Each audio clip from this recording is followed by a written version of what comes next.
Hi. Morning ஒரு set of PDF பார்த்தாச்சு. அடுத்து ஆஃப்டர்நூன் ஒரு செக்ஷனில் ஒரு செட் ஆஃப் பிடிஎஃப் பார்க்கலாம். வாங்க ஒன் பை ஒன்றா பார்க்கலாம். தமிழ் இலக்கண குறிப்புகள் இதோட வினா விடைகள் ஃபஸ்ட்டு பார்க்கலாம். ஃபஸ்ட்டு எழுத்து இலக்கணத்தில் உள்ள டோட்டல் கொஷின் ஆன்சர் எல்லாமே இதில் வந்து பிடிஎஃப்பில் கொடுத்துருக்கேன். ஸோ செக் அவுட் பண்ணிக்கோங்க. ஃபஸ்ட் கொஷின், தமிழ் எழுத்துக்களின் மொத்த எண்ணிக்கை 247, உயிரெழுத்துக்களின் எண்ணிக்கை 12, மெய்யெழுத்துக்களின் எண்ணிக்கை 18, உயிர்மெய் எழுத்துக்களின் எண்ணிக்கை 216, ஆயுத எழுத்தின் எண்ணிக்கை 1, உயிர்க்குறில் எழுத்துக்கள் 5, உயிர் நெடில் எழுத்துக்கள் 7, மெய் எழுத்துக்களின் வகைகள் 3, வல்லின மெய்கள் 6, மெல்லின மெய்கள் 6, இடையின மெய்கள் 6, சார்பு எழுத்துக்களின் எண்ணிக்கை 10, ஆயுத எழுத்தின் வேறு பெயர், தனி நிலை, மாத்திரை அதன் அடிப்படையில் ஒலிக்கும், கால அளவை பொறுத்து ஒலிக்கும். குறிலோட மாத்திரை அளவு 1, நெடில் மாத்திரை அளவு 2, மெய் மாத்திரை அளவு அரை மாத்திரை, ஆயுத மாத்திரை வந்து அரை மாத்திரை. சார்பு எழுத்து அது வந்து எதனை சார்ந்திருக்கும்? உயிர்மெய். முதல் எழுத்துக்கள் 30. நெக்ஸ்ட்டு டாபிக், சொல் இலக்கணம். இலக்கண வகை சொற்கள் 4 வகைப்படும். பெயர் சொல்லின் வகைகள் 6 வகைப்படும். வினை சொல்லின் வகைகள் 2 வகைப்படும். இடப்பெயர் எதனை குறிக்கும்? ஊர், நாடு. பொருட்பெயர் மனிதன், மரம்.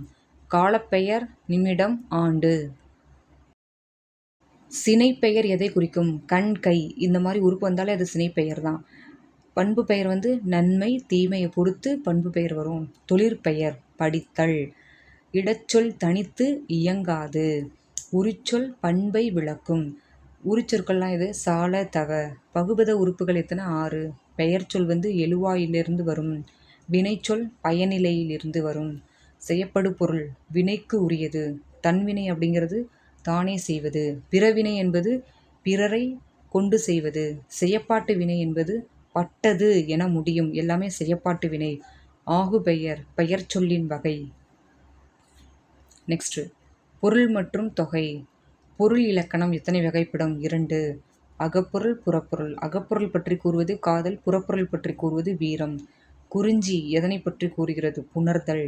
முல்லை இருத்தல், மருதம் ஊடல், நெய்தல் இரங்கல், பாலை பிரிதல். தொகை நிலை தொடர்கள் 6 வகைப்படும். வேற்றுமை தொகை 6 வகைப்படும். 2ஆம் வேற்றுமை எதை குறிக்கும்? ஐ. 3ஆம் வேற்றுமை எதை குறிக்கும்? ஆல். 4ஆம் வேற்றுமை கூ. 5ஆம் வேற்றுமை இன். 6ஆம் வேற்றுமை அது. 7ஆம் வேற்றுமை கண். வினைத்தொகை எதை காட்டும்? காலத்தை. பண்புத்தொகை பண்பை உணர்த்தும். உவமைத்தொகை உவம உருவு மறைதல். உம்மைத்தொகை மறைதல்.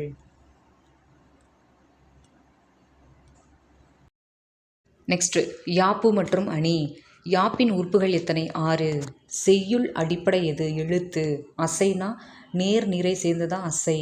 நேரசை நிறையசை அப்படின்னு சொல்லுவாங்க. ஓரசை சீர் அப்படிங்கிறது யாப்பு. எதுகை 2ஆம் எழுத்து ஒன்றி வருவது எதுகை. மோனை வந்து முதல் எழுத்து ஒன்றி வருவது மோனை. இயைபு வந்து இறுதி எழுத்து ஒன்றி வருவது இயைபு. பா எத்தனை வகைப்படும்? 4 வகை. ஆசிரிய பா என்ன ஓசை உடையது? அகவல் ஓசை. வெண்பா செப்பல் ஓசை. களிப்பா துள்ளல் ஓசை. வஞ்சிப்பா தூங்கல் ஓசை. அணி என்றால் அழகு. உவமை அணி அப்படிங்கிறது ஒப்பீடு. உருவக அணினா வேற்றுமையின்மை. வேற்றுப்பொருள் வைப்பு உறுதி. தற்குறிப்பேற்றம் கவிஞன் கருவி. சொற்பொருள் பின்வரும் நிலை மீண்டும் வருதல். தீவக அணி விளக்கு. அணினா செய்யுள் அழகு. நெக்ஸ்ட்டு, பிற இலக்கண வினாக்கள்.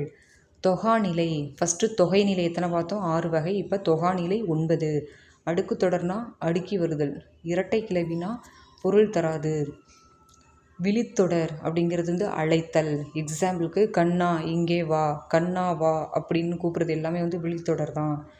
நெக்ஸ்ட்டு, பெயரச்சம் பெயரை குறிக்கும். வினையச்சம் ஒரு வினையை குறிக்கும். எதிர்மறை அதுக்கு ஆப்போசிட் செய்யாதல் இருக்குது எதிர்மறை. உடன்பாடு வந்து செய்தல். எழுவாய் தொடர் பெயரை கொண்டு முடியும். வேற்றுமை தொகை உருவு வெளிப்படையாக தெரியும். இடைச்சொல் தொடர் வந்து வெளிப்படையாக தெரியும். உரிச்சொல் தொடர் வெளிப்படை. நெக்ஸ்ட்டு, இலக்கண போலி நகர்ப்புறம். மருவு அப்படிங்கிறது கோவை. வலுனா பிழை. வலுமதினா ஏற்பு. குற்றிய லுகரத்தில் உகரமாக மாறும். குற்றிய லிகரம்னா இகரம் மாறும். மகர குறுக்கத்தில் மகரம் கிடைக்கும். ஆயுத குறுக்கம் ஆயுதம். இது எல்லாமே வந்து ஒன்லைன் ஹிண்ட்டு. இதை வந்து மறக்காமல் நீங்கள் வந்து படிச்சிங்கன்னா கண்டிப்பாக வந்து உங்களுக்கு வந்து யூஸ் ஆகிருக்கும். வேணுங்கிறவங்க பிடிஎஃப்னு கமெண்ட் பண்ணுங்கள். சப்ஸ்கிரைப் பண்ண மறக்காதீங்க. நெக்ஸ்ட்டு பார்ட் 2 வீடியோ அப்லோட் பண்ணுறேன் இது இலக்கண வகையில்.